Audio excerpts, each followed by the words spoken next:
Affected consistency से अगर हम अनअफेक्टेड कंसिस्टेंसी तक जा सकें, यानी कि मेरे को रिजल्ट मिले या ना मिले, मेरा अधिकार कर्म करने में, और अगर मैंने उस पर पूरी एनर्जी डाल दी तो मुझे कोई जिंदगी में हरा नहीं सकता। कि सक्सेस है या फेलियर है, दोनों सेमीफाइनल है, अभी फाइनल बाकी है। आप सफल हो गए? नहीं, फाइनल बाकी है। आप विफल हो गए? नहीं, फाइनल बाकी है। तो फाइनल को ढीला ढाला खेलते हैं या जोर लगा के खेलते हैं? पूरी जान डाल देते हैं। जिस दिन आपको ये समझ में आ गया ना कि हर रिजल्ट सेमीफाइनल है, तो आप अगले में और जान लगाते हैं।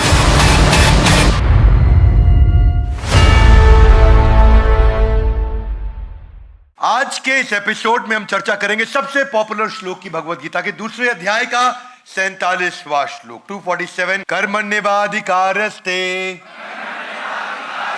मा फलेषु कदाचन मा कर्म फल हेतुर्भु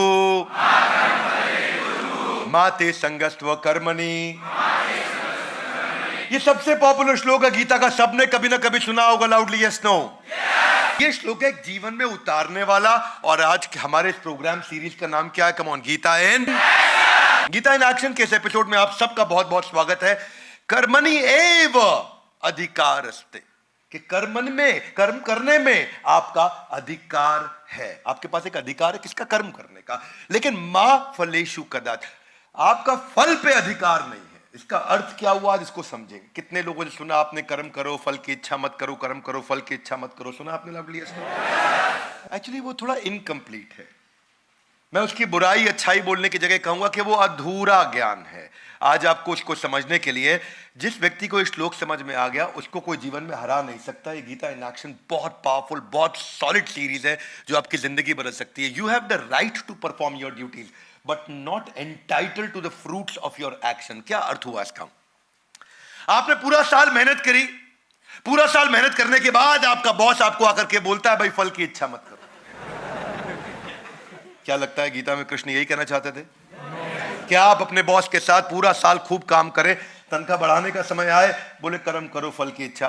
क्या चलेगा ये? It is misunderstood shloka. Real essence जो है, दो प्रकार के एफर्ट होते हैं। एक होता है एफर्ट विद वरी, एक होता है effort without worry. Wow, WOW, with worry और विदाउट वरी, दो प्रकार के हो गए। कौन सा बढ़िया है, चिंता युक्त या चिंता मुक्त? देखिए, इसको ना एक फॉर्मूला से समझते हैं हम लोग।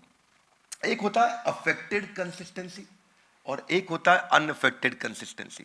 अगर आप सबने ध्यान दिया हो, पिछले एपिसोड में हम कंसिस्टेंसी पे चर्चा कर चुके हैं गीता के एपिसोड में। अब यहां दो प्रकार की कंसिस्टेंसी हो गई, अफेक्टेड कंसिस्टेंसी, अनअफेक्टेड। यानी कि वो कंसिस्टेंसी जिसमें आप दिल से तो परेशान है लेकिन लगे हुए हैं, अच्छा नहीं लग रहा लेकिन लगे हुए हैं।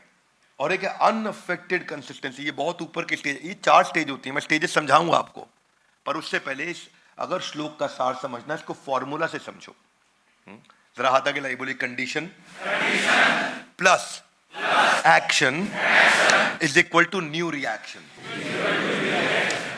कंडीशन मतलब आपके आसपास परिस्थिति क्या है, एक्शन मतलब आप क्या एक्शन लेते हैं। जब ये दोनों जुड़ते हैं तो एक नया रिएक्शन मिलता है।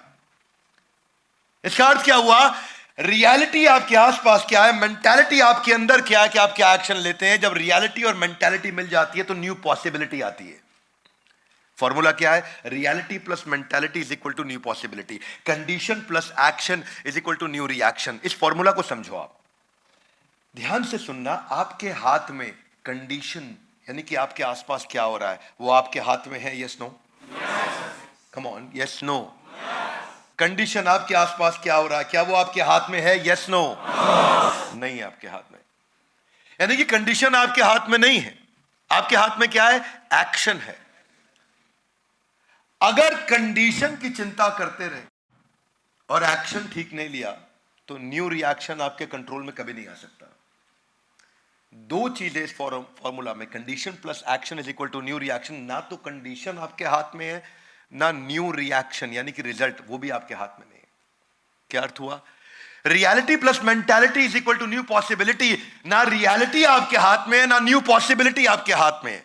आपके हाथ में केवल एक्शन है। लाउडली गाइस, कम ऑन, क्या है? केवल एक्शन है। इसीलिए इसको क्या बोलते हैं? Gita in action. कृष्ण यहां यही समझा रहे हैं कि ना तो रिएक्शन आपके हाथ में, ना न्यू पॉसिबिलिटी आपके हाथ में है। आपके हाथ में क्या है? एक्शन आपके हाथ में है। वही कृष्ण ने समझाया कि केवल इसी पे फोकस करो। जब जब आप रिजल्ट की चिंता करते हो, don't get attach to the result. Result मतलब जो एंड आउटकम है, जो एंड आउट, जो बीच बीच में मिलता रहेगा आपको, एंड आउटकम मतलब बार बार मिलेगा। आपको चिंता किसकी करनी है? पर्पस की। जीवन का लक्ष्य क्या है? पर्पस की। पर्पस पे लगा रहूंगा। मैं आज आपको एक फॉर्मूला देता हूं, इसको बोलते हैं यूपीएससी फॉर्मूला। जब भगवान ने समझा, यूपीएससी की तैयारी करी है किसी ने? यूपीएससी की जब तैयारी करते हैं तो बहुत तैयारी होती है। कृष्ण भी यूपीएससी की तैयारी करा रहे हैं श्लोक में। आधा गिलाई कैसे? यहां यूपीएससी का अर्थ है unaffected, peaceful, stable concentration. UPSC हाथा गिलाई है, अनअफेक्टेड, दिल में है पीसफुल, स्टेबल कॉन्सेंट्रेशन। ये है यूपीएससी। ये बड़ी गहरी बात है भैया, इसको समझो। अनअफेक्टेड का मतलब क्या हो गया? मेरी कुछ भी परिस्थिति है, आसपास कोई भी कंडीशन है, अनअफेक्टेड, पीसफुल, स्टेबल कॉन्सेंट्रेशन। मैं लगा रहूंगा, लगा रहूंगा, लगा रहूंगा, लगा रहूंगा, लगा रहूंगा, लगा रहूंगा। वहां कृष्ण बोल रहे हैं आपके हाथ में केवल एफर्ट है, रिजल्ट आपके हाथ में कभी भी नहीं होगा। हाँ, आपने कभी भी बुद्धिस्ट मॉन्क या कभी साउथ ईस्ट एशिया में जो मॉन्क होते हैं, जब उनकी मॉनेस्ट्री के अंदर तीरंदाजी की प्रैक्टिस होती है, जरा मेरी बात को ध्यान से सुनना, वो जब तीर चला रहे होते हैं, आप तीर छोड़ने के बाद सामने मत देखो डार्ट पे वो कहां जाके लगा है, उनके चेहरे को देखो। उनके चेहरे को देख के अगर बुल्स आए हुआ है तो भी पता नहीं चलेगा, और तीर अगर बाहर निकल गया तो भी पता नहीं चलेगा। चेहरे को देख के समझ में नहीं आता उनके। वो इतना स्टेबल, इतना पीसफुल है। उसने तीर चलाया, छोड़ा, ठक, बाहर निकल गया, डिस्टर्ब नहीं है। दोबारा तीर चलाया, फिर छोड़ा, 100 में से 100 बुल्स आए, डिस्टर्ब नहीं है, वैसे का वैसा है। एक्साइटेड नहीं है, डिस्टर्ब नहीं है। वो कंसिस्टेंट है, अनअफेक्टेड है, और पीसफुल है, और कंसिस्टेंट एक्शन लेता रहता है। ये वाला जो माइंडसेट कृष्ण ने यहां पे दिया है, सक्सेस हो या failure, always remain same. This is the only formula to reduce your pain. It is the only formula to reduce your pain. देखो 4 प्रकार के एक्शंस हैं। सबसे नीचे कौन सा है? सबसे नीचे है कंसिस्टेंट इन एक्शन। ये क्या होता है कंसिस्टेंट इन एक्शन? ये कंसिस्टेंटली कोई एक्शन ही नहीं लेगा, ये बैठा रहता है, देखता रहता है, अरे ये हो गया, अरे वैसा ऐसा। ये 0 आउट ऑफ 100 है। कम ऑन, क्या है ये? 0 आउट ऑफ 100। मेरी कंपनी के अंदर एक एम्प्लॉई 30,000 रुपए महीने पे ज्वाइन किया 5 साल पहले, और मेरी एक और इसी कंपनी के अंदर एक और एम्प्लॉई 60,000 रुपए महीने पे ज्वाइन किया 5 साल पहले। ये 60,000 रुपए महीने वाला आज 5 लाख रुपए महीने पे पहुंच गया, लगभग 6 लाख रुपए महीने पे पहुंच गया, और वो 30,000 रुपए वाला अभी 60,000 रुपए महीने पे पहुंचा। यानी कि 5 साल में इसकी तनख्वाह हुई 2 गुना, और 5 साल में उसकी तनख्वाह हुई 10 गुना। दोनों में कुछ ना कुछ फर्क होगा। क्या मेरी बात समझ आ रही है लाउडली? इनमें फर्क क्या है? फर्क यही है, जो सबसे नीचे वाला है ना, वो कंसिस्टेंट इन एक्शन, वो कोई एक्शन नहीं लेता है। इससे ऊपर वाला कौन है? वो कौन सा? Inconsistent action. इनकंसिस्टेंट मतलब स्टेबिलिटी नहीं है, एक्शन लेगा। जब सब अच्छा चल रहा है एक्शन लेगा, सब अच्छा खराब चल रहा है एक्शन लेना बंद कर देगा। बरसाती मेंढक, बरसात आएगी फुदकने लगेगा, नहीं आएगी बैठ जाएगा अंदर। ये वो है सर्कमस्टेंशियल मैनेजर। सर्कमस्टेंस अच्छे हैं, बहुत एक्साइटेड है, सर्कमस्टेंस खराब है, डूब गया, कुछ नहीं करेगा। ये है 33 आउट ऑफ 100। क्या है? इनसे और ऊपर चलो, वो कौन से हैं? Affected consistent action. यानी कि एक्शन लेता रहेगा, लेकिन अंदर से किल किल करता रहेगा, डिस्टर्ब होता रहेगा। देखो यहां कोई मेरी सुनता नहीं, लेकिन लगा रहेगा। अरे देखो मेरे को तंग कर रखा, लेकिन लगा रहेगा। बदतमीज लोग हैं, आप लगा रहेगा। नौकरी छोड़ के नहीं जाएगा, लगा रहेगा। पर हर समय बॉस को आजू बाजू गाली भी देता रहेगा, लगा भी रहेगा। हर समय आसपास, आपने देखा कई बार कुछ घर में पति पत्नी के बीच में ऐसा ही होता है। क्या रहता है उनका? अफेक्टेड है, आपस में बहुत डिस्टर्ब है, लेकिन कंसिस्टेंट है। क्या बोलती है पत्नी? तुमको तो कब का छोड़ दिया होता है, तो बच्चों के कारण तुम्हारे साथ रह रही हूं। ये तो बच्चों के कारण तुम्हारे साथ रह रही हूं। ये क्या है? अफेक्टेड, डिस्टर्ब है, लेकिन कंसिस्टेंटली लगे हुए हैं। रहना इसी के साथ है, क्या करें। मेरे को तो पंडित जी ने पहले ही बता दिया था, शादी से पहले मेरा राजयोग था। क्या? डिस्टर्ब है, लेकिन लगे हुए। ठीक है, बेटर है। 66 आउट ऑफ 100 है। 0 out of 100, 33 out of 100, 66 out of 100। पर कृष्ण ने क्या बताया? ना, ये सब नहीं बताया। उन्होंने बताया अनअफेक्टेड। मेरे साथ अच्छा हो रहा अनअफेक्टेड, बुरा हो रहा अनअफेक्टेड। कमल का फूल कीचड़ में रहता है, कीचड़ में पैदा होता है, कीचड़ में ही जीवन बिता देता है, लेकिन इतना सा भी कीचड़ अपने को छूने नहीं देता। उस पर पानी गिर जाए नीचे गिर जाएगा, कीचड़ गिर जाए नीचे गिर जाएगा, कमल के फूल पे छू नहीं सकता। उसको बोलते हैं अनअफेक्टेड कंसिस्टेंट एक्शन। ये है जो आज चर्चा कर रहे हैं भगवद गीता के श्लोक में। क्या मेरी बात समझ आ रही है आप लोग को? इसका अर्थ क्या है? इसके अगले श्लोक में, दूसरे अध्याय के 48वें श्लोक में कृष्ण कहते हैं सिद्धा सिद्ध यो समो भूत्वा समत्वम योग उच्यते। आप आगे मत बढ़ो, आप मेरे साथ रहो, बाद में आराम से देखना। यहां क्या कहते हैं? सिद्धा सिद्धियो समो भूत्वा, कि सिद्धि असिद्धि, सिद्धि मतलब सफलता, असिद्धि मतलब सफलता नहीं मिली, समो भूत्वा समान परिस्थिति से एक्शन लेता रहेगा, डिस्टर्ब हो ना हो। इसको क्या बोलते हैं? Unaffected consistent action. ये बड़ा गहरा श्लोक है भाई साहब। इस वीडियो को 2-3 बार आपको देखना पड़ेगा अगर आप इस वीडियो की गहराई को समझना चाहते हैं। Unaffected consistent action. मैं कुछ उदाहरण भी दूंगा आपको। ये जो इक्वानिमिटी है, that can save you from insanity, मतलब पागलपन से आपको बचा सकता है, क्योंकि आदमी डिस्टर्ब इसलिए होता है। देखो मैं आपको ऐसे समझाता हूं कि सक्सेस है या फेलियर है, दोनों सेमीफाइनल है, अभी फाइनल बाकी है। आप सफल हो गए? नहीं, फाइनल बाकी है। आप विफल हो गए? नहीं, फाइनल बाकी है। तो फाइनल को ढीला ढाला खेलते हैं या जोर लगा के खेलते हैं? जोर लगा के खेलते हैं कि पूरी जान डाल देते हैं? पूरी जान डाल देते हैं। सक्सेस आया, फाइनल बाकी है, पूरी जान लगानी है। फेलियर आया, फाइनल बाकी है, पूरी जान लगानी है। अरे 0 आया, फाइनल बाकी है, पूरी जान लगानी है। अरे 100 में 100 आया, नहीं, फाइनल बाकी है, पूरी जान लगानी है। ये कृष्ण समझा रहे हैं। क्या मेरी बात समझ आ रही है लाउडली? ये एफर्ट को फोकस करना, ये एफर्ट को फोकस करना, क्योंकि कंडीशन आपके हाथ में नहीं है, केवल एक्शन आपके हाथ में है। और जितना अच्छा एक्शन होगा उतना अच्छा न्यू रिएक्शन होगा। क्या ये सारा मुद्दा? क्योंकि देखो, रियलिटी मेरे हाथ में नहीं है, मेंटालिटी मेरे हाथ में है। रियलिटी में को मैं नहीं बदल सकता, मेंटालिटी को मैं बदल सकता हूं। जितनी अच्छी मेंटालिटी होगी उतनी न्यू पॉसिबिलिटी होगी। अगर मेंटालिटी भी खराब और रियलिटी भी खराब तो पॉसिबिलिटी 100% खराब। यही कृष्ण समझा रहे हैं। कर्म करोगे, हो सकता है फल मिले, हो सकता है ना मिले, पर अगर कर्म नहीं किया तो पक्का हो गया फल। ये है दूसरे अध्याय का 47वां श्लोक। फल पे गौर करना। फल पे गौर करने का लाभ हुआ है किसी को? नहीं हुआ। हाँ, खाली न्यूटन को हुआ है। उसने फल पे गौर किया था, उसका फल नीचे गिरा तो हमारे को ग्रेविटी समझ। उसके अलावा किसी को फल पे गौर करने का लाभ नहीं मिलता है। Otherwise expectation is directly proportionate to frustration. जितनी ही एक्सपेक्टेशन रिजल्ट की उतनी ज्यादा फ्रस्ट्रेशन, क्योंकि रिजल्ट मेरे हिसाब से हमेशा मिलता नहीं, क्योंकि वो मेरे हाथ में है ही नहीं।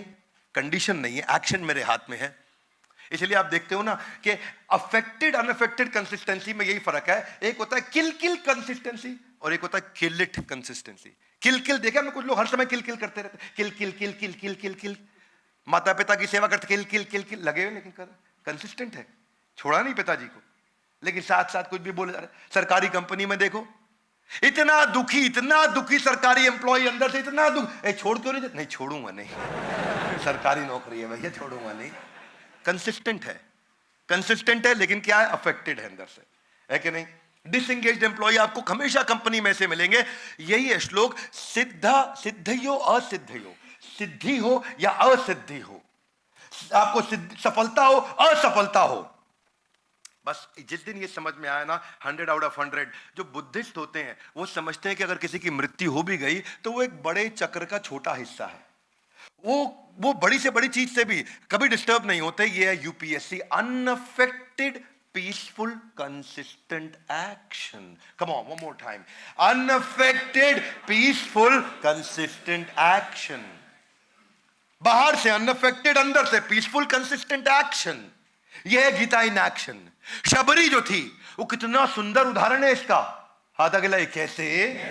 देखो, ऐसे कि ऋषि मातंगा जो थे, जब उनका देहांत होने लगा तो वो शबरी को बोल के गए कि वेट करना, प्रभु राम तुमसे मिलने के लिए आएंगे। शबरी बोली अच्छा। शबरी बोली ठीक है, मैं तैयारी करती हूं। वो ये नहीं बोली कब दर्शन होंगे, कब आएंगे, कोई डेट बता के गए नहीं, टाइमलाइन दे के गए, कैलेंडर ब्लॉक कराया नहीं, महीना बताया किस महीने में आएंगे, साल बताया नहीं। शबरी 4 चीजें रोज करती।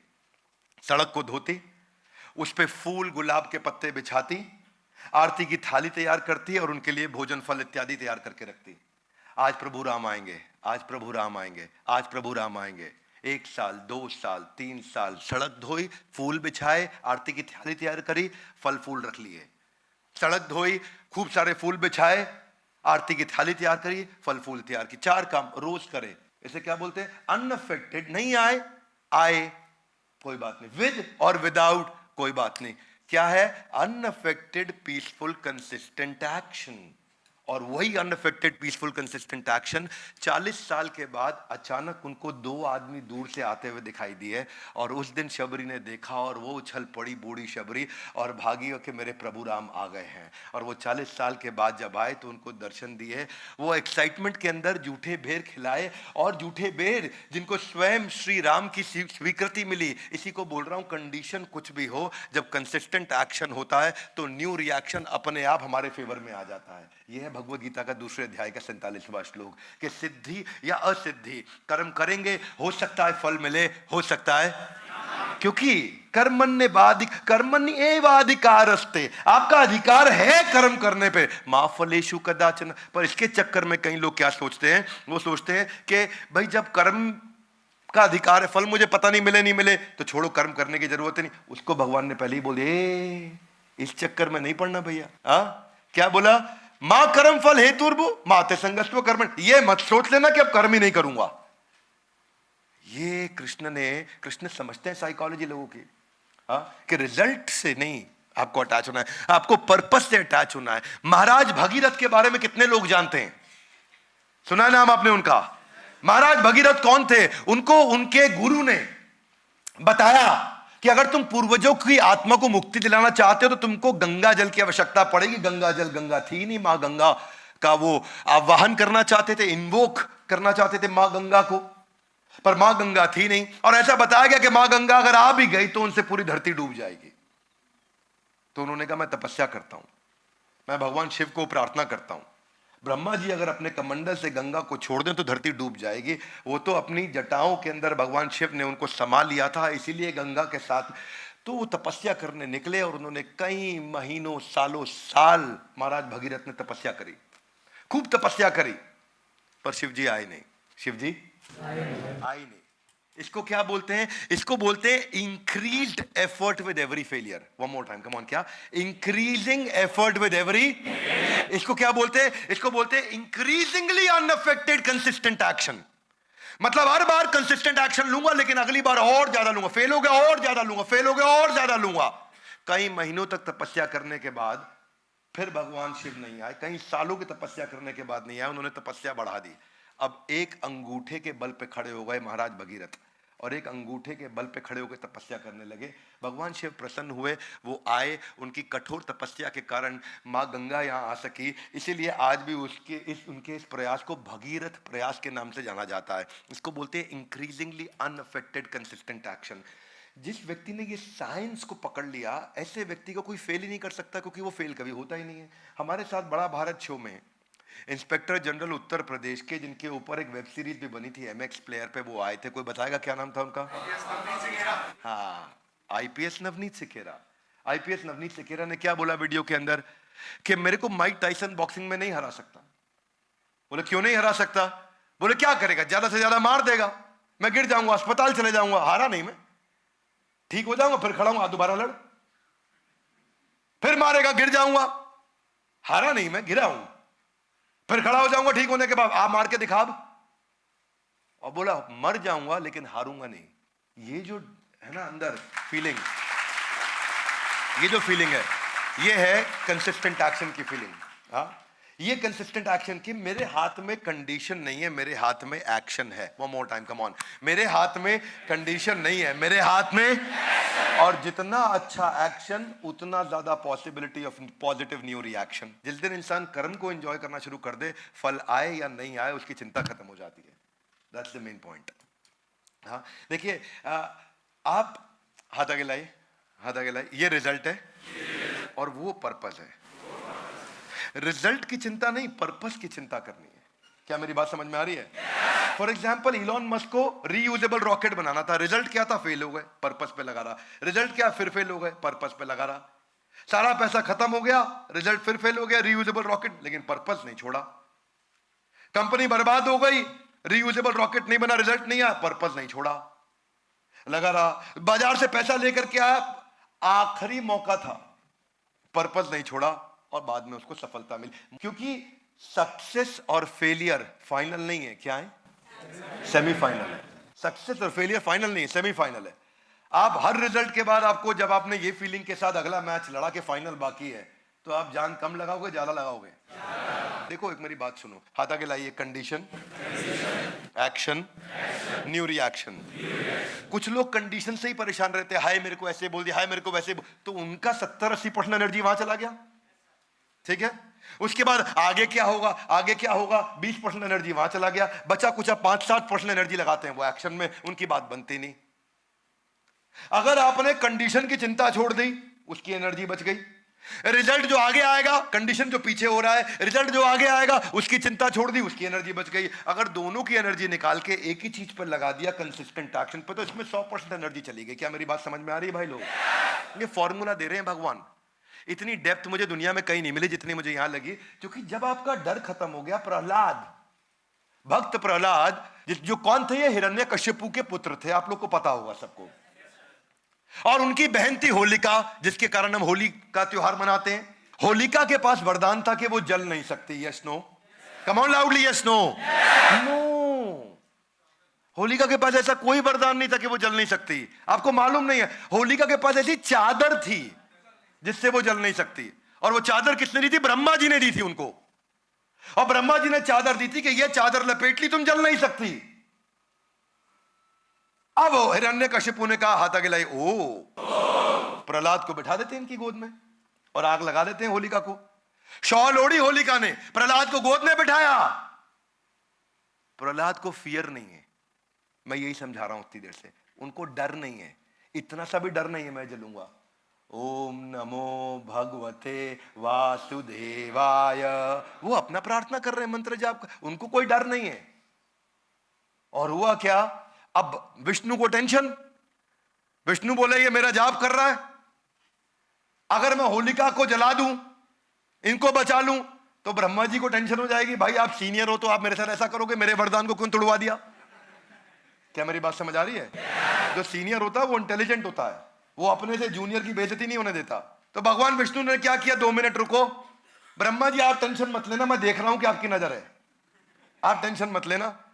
उन्होंने क्या किया? उन्होंने अपने दूसरे जूनियर को बुलाया, वरुण देव को, बोला तू थोड़ा हवा तेज चला। और हवा ऐसे तेज चलाई कि होलिका की चादर उतर के प्रहलाद के आसपास लिपट गई, होलिका जल गई, प्रहलाद बच गए। क्या मेरी बात समझ आ रही है? इंसान का ना डर समाप्त हो जाता है। ये जो जिस दिन आपका ये एनर्जी कंडीशन से और आने वाले रिएक्शन से खत्म होकर के निकल के पूरी बचा के फोकस इस पे आ गया, अगली बार वो क्या सोचे? होलिका निपट गई, कोई बात नहीं, ऊपर से फेंकते हैं उसमें भी बच गए, हाथी चढ़ाते हैं उसमें भी बच गए।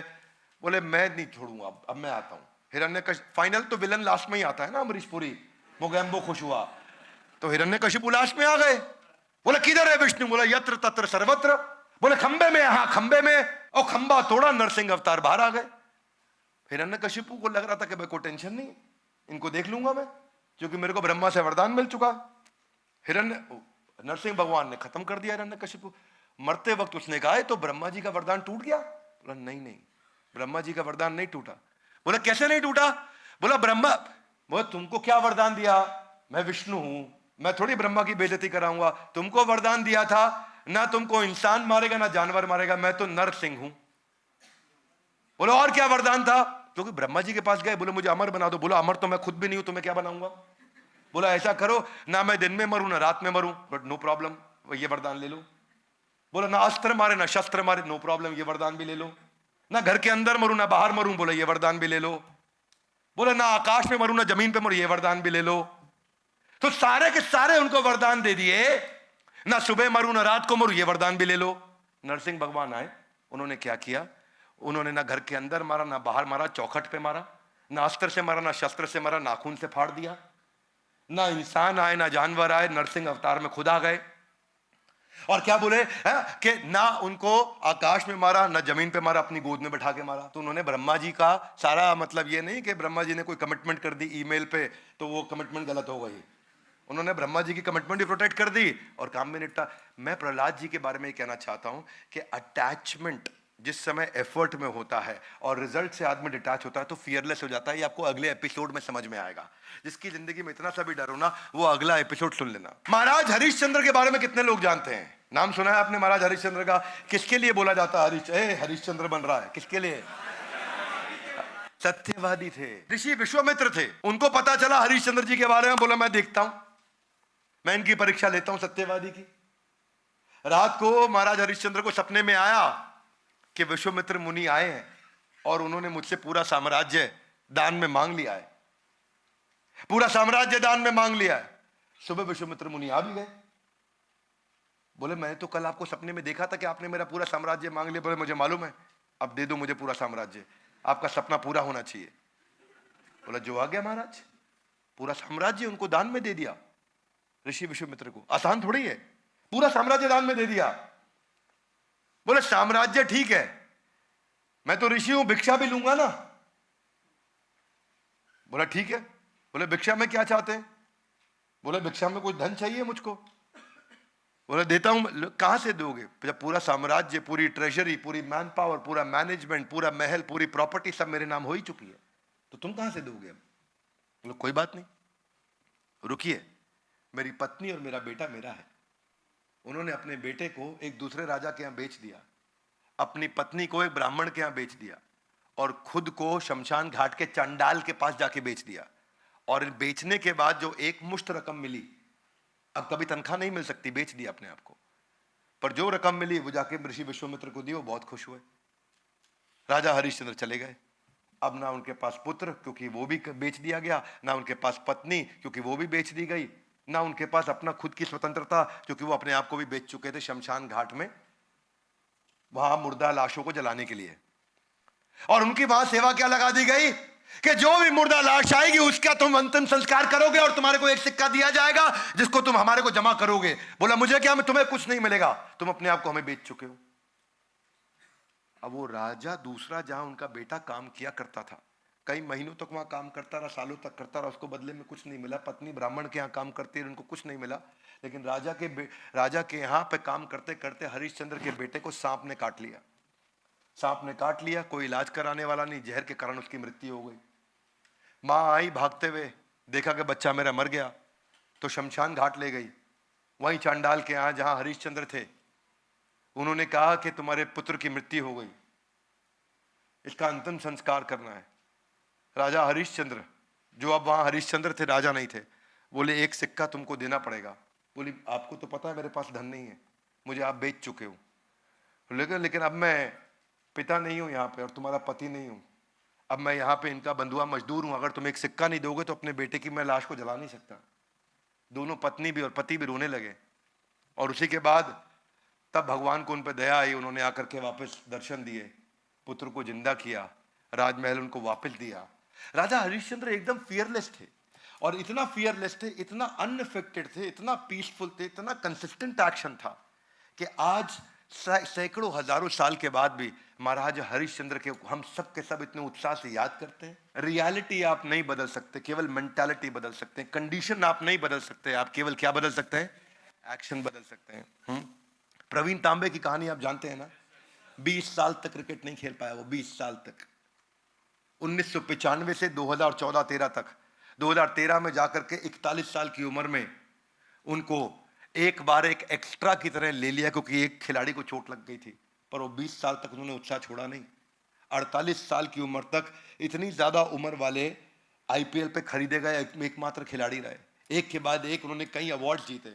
बस मैं यही आपसे आज कहना चाहता हूं कि ये अफेक्टेड कंसिस्टेंसी से अगर हम अनअफेक्टेड कंसिस्टेंसी तक जा सकें, यानी कि मेरे को रिजल्ट मिले या ना मिले, मेरा अधिकार कर्म करने में, और अगर मैंने उस पर पूरी एनर्जी डाल दी तो मुझे कोई जिंदगी में हरा नहीं सकता। मुझे लोग गिरा सकते हैं पर मुझे हरा नहीं सकते। This is called Gita in action. ये था हमारा दूसरे अध्याय का 47वां श्लोक, जिसको आज हमने समझा, कर्मण्येवाधिकारस्ते मा फलेषु कदाचन। भगवद गीता इन एक्शन जो हमने सीरीज शुरू करी है, इससे में हम चाहते हैं इसके एक एक एपिसोड को देखना चाहिए। Come on, would you agree with me loudly? Yes no? Come on, yes no? एक एक एपिसोड को आके देखना चाहिए। हर एपिसोड में बहुत गहराई है, हर एपिसोड में बहुत पावरफुल मैसेज है। हमारे साथ जुड़े रहने के लिए, इस वीडियो को अपने सही मित्रों तक पहुंचाने के लिए आप सबका हृदय की गहराई से प्रेम पूर्वक बहुत बहुत थैंक यू वेरी मच।